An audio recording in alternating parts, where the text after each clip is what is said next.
hy vọng cho khắp muôn dân được sống an vui. Nào ta hát mừng Chúa giáng sinh lòng con người, Ngài định xóa đi mọi lo âu và Chúa đến đem tình yêu cho người hôm nay.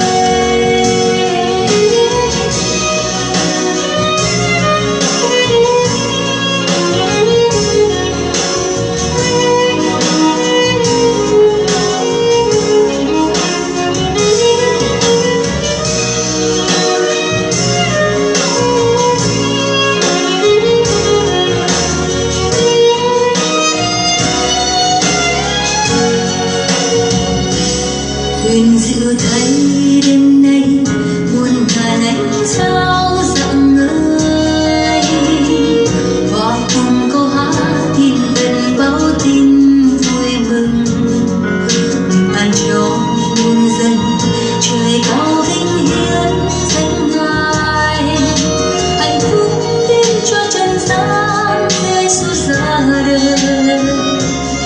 Huyền diệu thấy đêm nay con trời giáng sinh làm người, Ngài vào dương thế đem muôn phước ân cho người.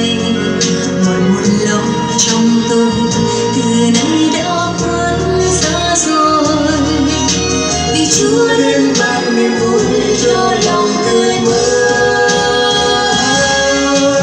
Hát mừng Chúa Giêsu vừa ra đời, Ngài đến ban cho niềm hy vọng cho khắp muôn dân được sống an vui.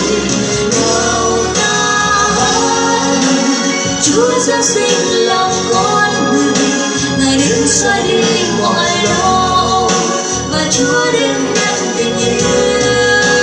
Nào ta hát Chúa Giêsu vừa ra đời, Ngài đến ban cho niềm hy vọng cho khắp muôn dân được sống an vui. Nào ta hát Chúa giáng sinh làm con người, Ngài đến xóa đi mọi lo âu và Chúa